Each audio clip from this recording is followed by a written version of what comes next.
What's up sa inyo mga kabonsi? Ayan, andito na kami sa kotse. Sa kotse namin, si Exalta. Ayan, family car po namin, yun po ang name niya. Ngayon po mga kabonsi, mag-aatid ako sa anak ko. Ayan, nandiyan na yung anak ko sa likod. Ayan, naka-uniform na. Daddy's duty po tayo ngayon. Dahil po wala po tayong pasok, syempre gift time naman na mag-atid sa ating anak.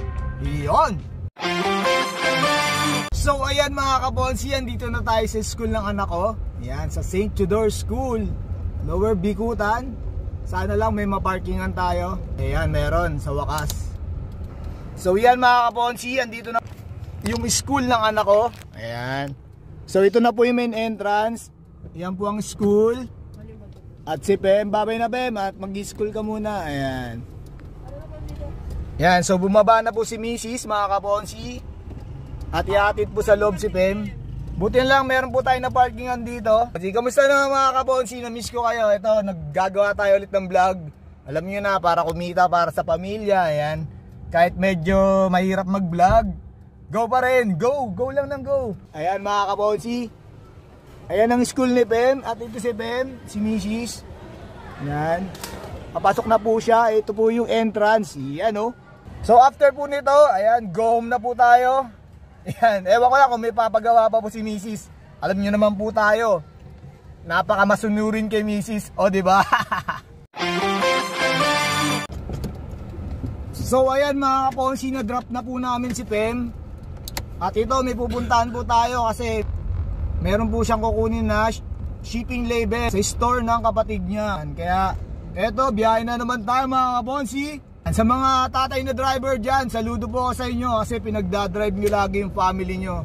Or nagdadrive po kayo para sa family nyo. Ayan, sa mga tatay dyan na driver. Ayan, kahit medyo mahirap mag-drive, di ba? Ang sakit sa puwet.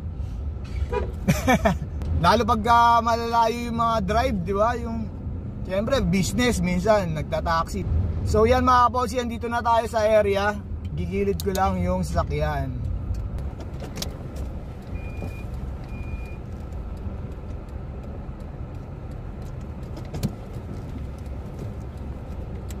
Yun mga kaponsi, kasama ko kayo ngayon sa pagka-drive. Ayan, gilid lang natin. Dapat sa mga driver, gilid-gilid lang pag napapark. So yan mga kaponsi, andito na tayo sa area. Ayan, lalabas lang ako. Kung alam nyo to, mga taga-tagig dyan, need your support. May YouTube channel po pala kami ha, yung link nasa baba. Ayan.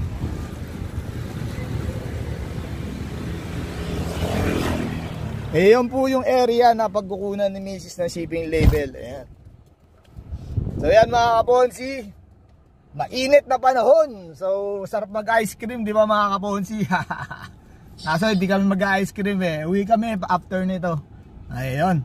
So kita-kits mamaya mga kaponsi ha. Stay tuned. So ayan mga kaponsi, nakuha na ni Mrs. yung shipping label. Sa mga nakakaalam ng shipping label, ito. Ayan o, sa mga hindi rin, ayan. Ito po ang itsura niyan. Ayan, sa mga nag-online, alam to. Ayan o. Yeah! So, diretso na po kami sa bahay ngayon. At, drive na ulit. So, speaking of bahay mga kaponsi, ayan, andito na kami, mga kaponsi, sa bahay. Ayan.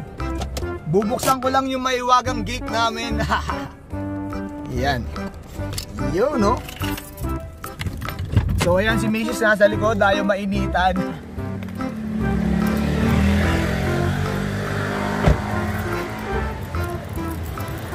So, ayan mga kaponsi, andito na tayo sa aking maiwagang gate. Sa aming maiwagang gate. Ayan, no? Yun, no? Yan, no? So, bubuksan na natin mga kaponsi. At magpapark pa po ako. Yan. Yan. So park po muna ako mga kabonsi ha. A few moments later. So ayan mga kabonsi, andito na kami, nakapag-park na ako sa aking parkingan. Ayan, ayan si Mrs. Ayan, pumasok na po sa loob. And ayan po, mamaya maya kakain naman tayo. Yeah. speaking of pagkain mga kaponsi, yan, kakain na po kami ni Mrs. Ayaw niya po magpakita. Ayan. Kasi hindi pa po siya prepared. So, ako po, kahit hindi po prepared, basta para sa inyo, maggagawa po tayo ng vlog. Ayan. So, yan mga kaponsi. Siyempre, ang foods natin dito. Yun, oh. Yan, mga kaponsi. Isa pa. Yun, no? Si deep fried tilapia, courtesy of Tita Mercy. Thank you, Tita, sa pagluto ng tilapia. At syempre, meron niyang kapartner. Di mawawala ito, mga kaponsi. Si love ko to. Ayan, no?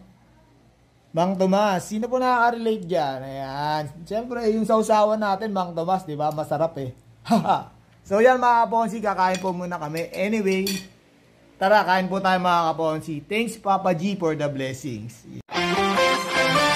At dahil nga tapos na tayo kumain mga kaponsi, andito na ako sa kwarto. Ayan, magpapahinga muna ako kasi mamaya maliligo ako. Wala pang goli mga kaponsi.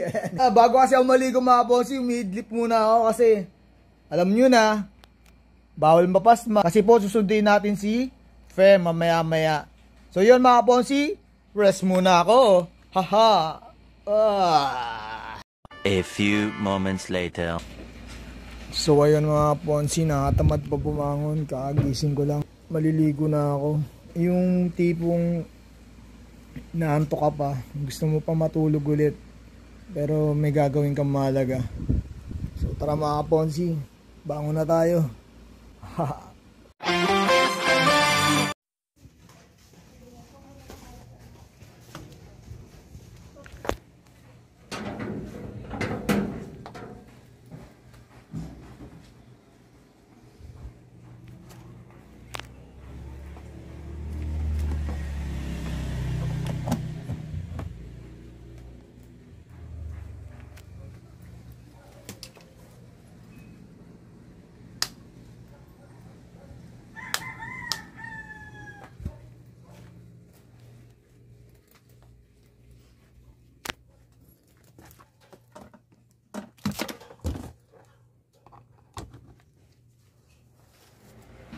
So yun mga kaponsi, ice ba yun? So yan mga kaponsi, press na press tayo, bagong goli. Ayan. At syempre, nautusan na naman tayo ni Mrs. na mag part-time muna dito sa tindahan ng kapatid niya. Ayan, part-time muna tayo duty.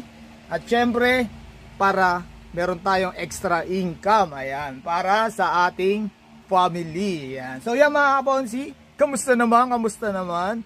Ayan. Duty po muna ako para kumita. At dahil nga mga kaponsi, di ba tapos na ako mag-duty? So ito mga kaponsi, susunduin natin ngayon si Pem. At papunta na kami ni Mrs. sa school niya, sa St. Theodore School, sa Lower Bigutan.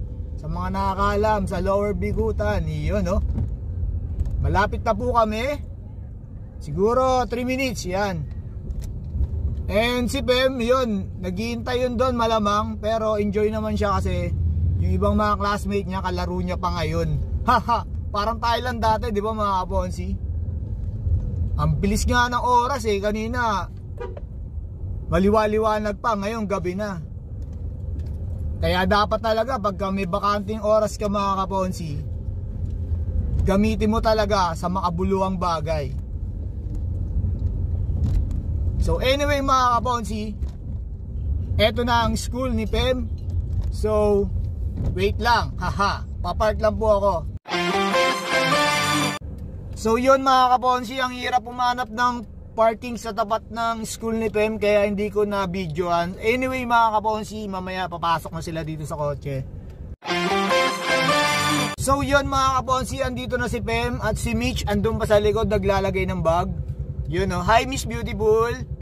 Hi, ayan si Pem yan. Ang kumusta ang school? Okay ba?